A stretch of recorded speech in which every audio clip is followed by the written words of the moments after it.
오늘 하나님께서 우리에게 주신 말씀은 예레미야서 17장 5절부터 8절 말씀입니다.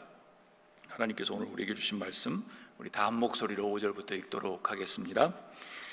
여호와께서 이와 같이 말씀하시니라. 무릇 사람을 믿으며 육신으로 그의 힘을 삼고 마음이 여호와께서 떠난 그 사람은 저주를 받을 것이라. 그는 사막의 떨기나무 같아서 좋은 일이 오는 것을 보지 못하고 광야 간조한 곳 건건한 땅 사람이 살지 않는 땅에 살리라. 그러나 물은 여호와를 의지하며 여호와를 의뢰하는 그 사람은 복을 받을 것이라.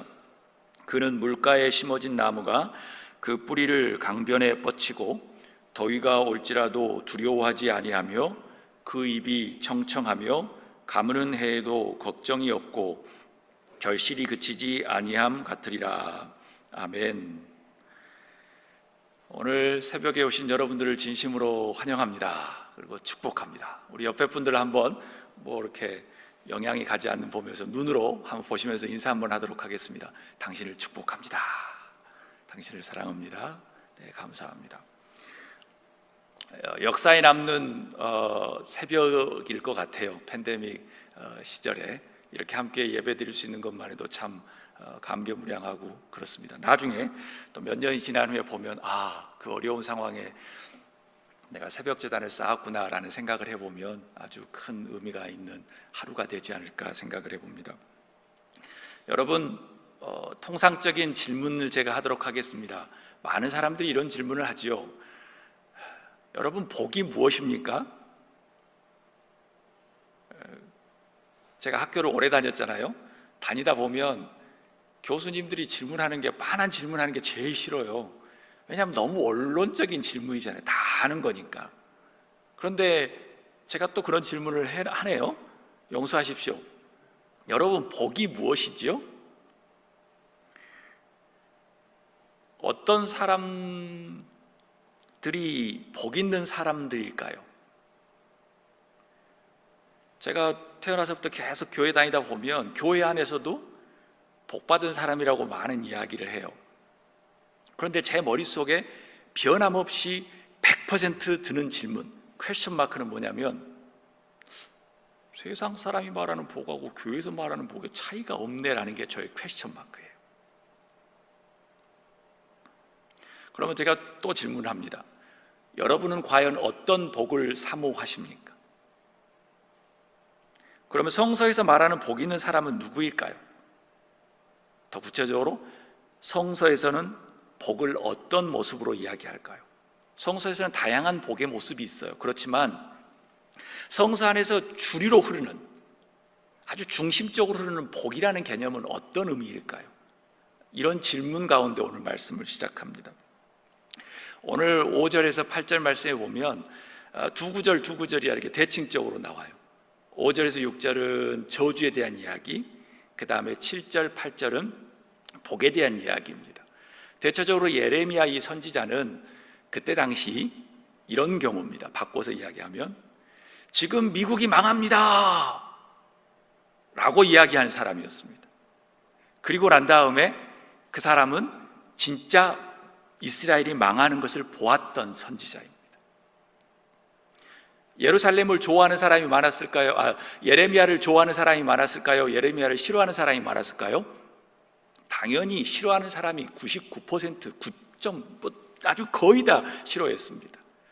교회 지도자부터 정치 지도자들까지 다 싫어했습니다. 그리고 오직했으면 돌 던져서 죽으려고 했던 그런 사람이었습니다. 그런데 하나님은 누구의 손을 들어주셨을까요? 예레미야의 손을 들어주셨습니다. 그래서 예레미야는 죽기 전에 이스라엘이 멸망하는 것을 보았었습니다. 그러면 우리가 복이 무엇인가를 알기 위해서는 7절, 8절 말씀도 중요하지만 7절에 보면 이래요. 그러나 무릇 여호와를 의지하며 여호와를 의뢰하는 그 사람은 복을 받을 것이라고 이야기해요. 이 말씀보다도 5절, 6절에 나와 있는 말씀, 저주받은 사람이 무엇인지를 알면 조금 더 명확해져요. 하나님을 의지한다, 의뢰한다, 우리가 통상적으로 이야기하잖아요. 기도 가운데 하나님을 의지합니다, 하나님을 믿습니다라고 말을 해요. 당신 예수님 믿으십니까? 예수 믿어요. 저희 할아버지 때부터 4대가 믿어요, 3대가 믿어요. 저는 태어났을 때부터 예수 믿어요. 그 믿는다는 표현 참 애매한 표현이지요. 그런데 5절, 6절의 말씀을 보면 조금 더 구체적으로 알 수 있습니다. 5절에 보면 이래요. 여호와께서 이와 같이 말씀하시니라. 무릇 사람을 믿으며 육신으로 그의 힘을 삼고 마음이 여호와에게서 떠난 그 사람은 저주를 받을 것이라고 이야기해요. 아주 명확해집니다. 예수 믿으세요, 우리 믿어요, 믿는 사람이에요 라고 이야기하는 것은 통상적으로 우리가 너무나도 수만 번, 수천, 백만 번, 수천만 번 사용했던 말인데, 이걸 반대로 생각해 보면 저주받는 사람은 어떤 사람인가 딱 명확해요. 뭐예요? 사람을 믿으며. 아니, 하나님 이상하지 않아요? 사람을 믿어야지요. 그런데 오늘 성서는 이야기해요. 무릇 사람을 믿으며, 그 다음에 육신으로 그 힘을 삼고. 이게 어떤 의미로 다가오시나요? 바꿔 말하면 이겁니다. 내가 좋은 것을 타고 좋은 것을 입고 좋은 큰 것을 가지고 내 자녀들이 이렇게 되는 거 가지고 이렇게 하거나, 내가 가지고 있는 뭔가 명예와 직위를 가지고 이러는 거, 이게 이 말인 겁니다. 육신으로 그 힘을 삼는 거예요. 내 집안이 이거기 때문에 나는 대단한 사람이 되는 것처럼 다른 사람들을 낮게 보는 거. 요즘에 아주 현대적인 철학적인 용어로, 웃음의 용어로 갑질이라는 말이에요. 그러니까 이렇게 되는 거. 그 다음에 이런 사람들을 뭐라고 이야기하냐면 마음이 여호와에게서 떠난 사람이라고 이야기하는 거죠. 마음이 여러분 떠난다는 것을 알 수 있나요? 제 전공이 사람의 마음을 다루는 거예요. 마음이 어디서 떠나고 이게 보입니까? 성서는 아주 흥미로운 부분을 많아요. 성서는 겉에 보이는 이야기보다 내면적인 이야기를 많이 해요. 그런데 내면이 확실히 구별이 된다, 확실히 다르다는 것을 이야기하는 경우가 많아요. 예수님의 비유도 아주 전부 다 그래요. 예수님의 비유는 1+1 이게 아니에요. 1+1인데 이게 다르다는 것을 우리는 잘 모르는데, 겉으로 우리는 속는데 예수님은 속지 않는다고 계속 이야기해요. 하나님은 이야기하는 거죠. 마음이 떠난 거, 목사로서 내가 마음이 안 떠난 것처럼 할 수 있는데, 하나님은 이미 안다는 거예요, 마음이 떠난 것을. 믿음이 있는 사람들은, 믿음은 그냥 집을 짓는 거예요. 그런데 거기 안에 반석 위에 집을 짓고 모래 위에 집을 짓는 거예요. 성서는 정확하게 이야기해요. 누가 모래 위에 집을 지은지, 누가 반석 위에 집을 지은지 구별이 안 가요. 그런데 어떨 때 구별이 가죠? 홍수가 오고 무엇인가 토네이도가 오면 그때 구별이 간다는 거예요. 그런데 중요해요, 말씀은. 잘 보세요. 하나님은 이미 알고 있었어요. 다 반석에 지었는데 가다가 보니까 모래로 바뀐 게 아니에요. 처음부터 반석하고 모래는 달랐어요. 성서에서는 그게 달랐다고 표현하지, 처음에는 같이 갔는데 나중에 달라졌다고 표현하지 않아요. 그래서 여기서 이야기하는 건, 성서는 정확하게 처음에는 아주 이렇게 시작했는데 이렇게 달라졌다, 천만의 말씀이에요. 성서는 정확하게 이야기하죠. 신앙 속에 있는 것처럼 보이지만 무릇 사람을 믿으며, 그리고 육신의 것으로 힘을 삼으며, 그리고 마음이 여호와에게서 떠난 그 사람은 저주를 받은 것이다 라고 이야기해요. 그러면 명확해집니다. 하나님을 의뢰하고 하나님을 의지하는 사람은 복을 받는다고 이야기하는데, 그것은 우리가 너무나도 잘 아는 말씀이에요. 여러분에게 해당되는 말씀은 아니겠지만 바꿔서 생각해 보면 쉽다는 거예요. 그러면 어떤 사람이 복을 받는 사람일까? 첫 번째 이겁니다. 우리가 잘 아는 것처럼 사람을 의지하지 않는 사람, 육신의 것으로 힘을 삼지 않는 사람, 마음이 하나님께 있는 사람이 곧 복 있는 사람이라는 겁니다.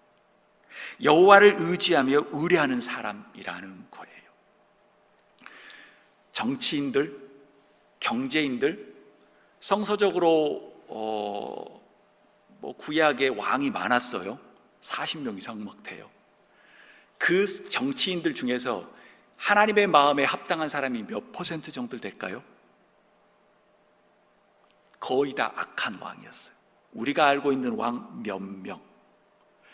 다윗, 솔로몬도 좋아하시면 안 돼요. 솔로몬이 나라를 망친 사람이에요.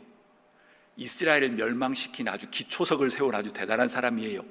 그리고 난 다음에 하나님 앞에 마음에 합한 사람, 개혁을 했던 몇 명 왕 빼놓고는 다 악한 저주받은 왕이라고 이야기해요. 그러면 원리는 간단해요. 정치, 곧 하나님과 멀어질 수 있는 가능성 100%. 경제인, 제가 경제인을 두고 이야기하는 게 아닙니다. 예수님의 비유와 예수님의 말씀 가운데 돈이 많은 사람에 대해서 예수님이 손을 들어준 경우는 한 번도 없어요. 그게 곧 그 사람을 망가뜨릴 가능성이 많다고 이야기하는 부분도 있지요. 그러면 우리가 생각하는 복이 유명과 돈이 많은 것이 복이냐? 그것은 예수님께서, 하나님께서 말씀하신 부분 중에서 대부분은 그렇지 않을 경우가 많아요. 그러면 당연히 오늘 말씀도 당연한 것이죠. 사람을 의지하거나 백그라운드를 의지하거나 그리고 육신의 것으로 그것을 갖다 무엇인가 다른 사람에게 과시하려고 하거나 마음이 하나님부터 떠난 사람은 이미 저주받은 사람이라는 것입니다. 제가 너무나도 올드 스타일로, 올드 스쿨로 말씀드리는 것이 아니라 오늘 말씀이 그렇게 이야기하는 겁니다. 그러면 왜 이 말씀이 이렇게 나왔나? 더욱 자세히 알 수 있는 부분은 시편 1편 보면 나와요. 이스라엘 사람과 수많은 사람들이 그 사랑하는 시편 1편에 보면 여러분들 다 암송하시죠? 1편의 1절에 이렇게 나와요. 복 있는 사람은 악인의 꾀를 따르지 아니하며 죄인의 길에 서지 아니하며 오만한 자리에 앉지 아니하고 오직 여호와의 율법을 즐거워하며 그의 율법을 주야로 묵상하는도다 라고 말하는 겁니다. 그러면 이 말씀이, 예레미야가 이야기하는 이 말씀이 틀린 말씀이 아니라는 건 확실해집니다. 악인의 꾀에 넘어가지 않고 따르지 않고, 우리도 그렇잖아요. 살다 보면 저게 안 좋아, 그런데 다들 가는 길이야, 저게 돈 버는 길이야, 저게 다 나보다 잘 사는 사람이 하는 것이야, 뭐 이 정도쯤이야 라고 따르는 경우가 너무나도 많다는 거예요. 그렇지만 겉으로는 보여요, 안 보여요? 안 보여요. 하나님만 알 수 있는 부분이에요. 제가 이렇게 말쓰하게 입고 있지만 제 머릿속에 어떤 생각을 하는지 여러분이 모르시잖아요. 왜요? 그렇게 잘못된 것처럼 그런 행동을 하지 않고 잘하는 것처럼 행동하니까. 그런데 하나님은 아신다는 거죠. 악인의 꾀에 따르는 거 보이지 않아요. 어떻게 보여요? 아주 말쓱하게 다 처리하는데. 그런데 악인의 꾀를 따르는 것을 안다는 거예요. 하나님은 죄인의 길에 서지 않은 것, 어떻게 세상에 사람들이 많은데 우리가 서는 곳이 꼭 옳은 곳만 있겠어요? 그런데 안다는 거예요.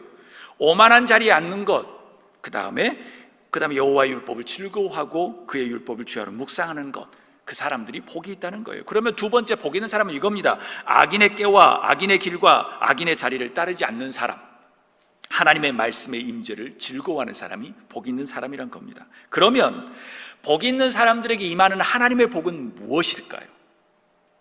여러분이 사모하는 복과 어떤 차이가 있는지 똑똑히 주목해 주시기를 바랍니다. 아주 흥미로운 부분이 될 것입니다. 에레미야서 17장 8절의 말씀 보면 이거예요. 복 있는 사람은 이럴 거라는 거예요. 그는 물가에 심어진 나무가 그 뿌리를 강변에 뻗치고 더위가 올지라도 두려워하지 아니하며 그 입이 청청하며 가무는 해에도 걱정이 없고 결실이 그치지 아니함 같으니라. 아멘. 여러분에게도 이런 복이 임할 수 있기를 주의 이름으로 축복합니다. 그리고 시편 1편 3절에 보면 이렇게 이야기해요. 그는 시냇가에 심은 나무가 철을 따라 열매를 맺으며 그 잎사귀가 마르지 아니함 같으니 그가 하는 모든 일이 다 형통하리로다. 아멘. 이 복이 여러분에게 임할 수 있기를 주의 이름으로 축복합니다. 그런데 주목하십시오. 여러분이 생각하는 복과 오늘 말씀이 생각하는 복이 조금 다르다라고 생각하면 빨리 돌아서셔야 합니다. 그렇지 않으면 우리가 예수님하고 전혀 상관없는 삶을 살 수도 있습니다. 무늬만 예수님을 믿는 것처럼. 에레미야는 이렇게 이야기해요. 영어로 He will be like a tree planted by the water라고 이야기해요. He will be like a tree planted by the water. 주목하셔야 합니다. 시편 기자도 이렇게 이야기해요. He is like a tree planted by the stream of waters라고 이야기해요. 여러분 어떻게 이해가 되시죠? 어떤 의미입니까?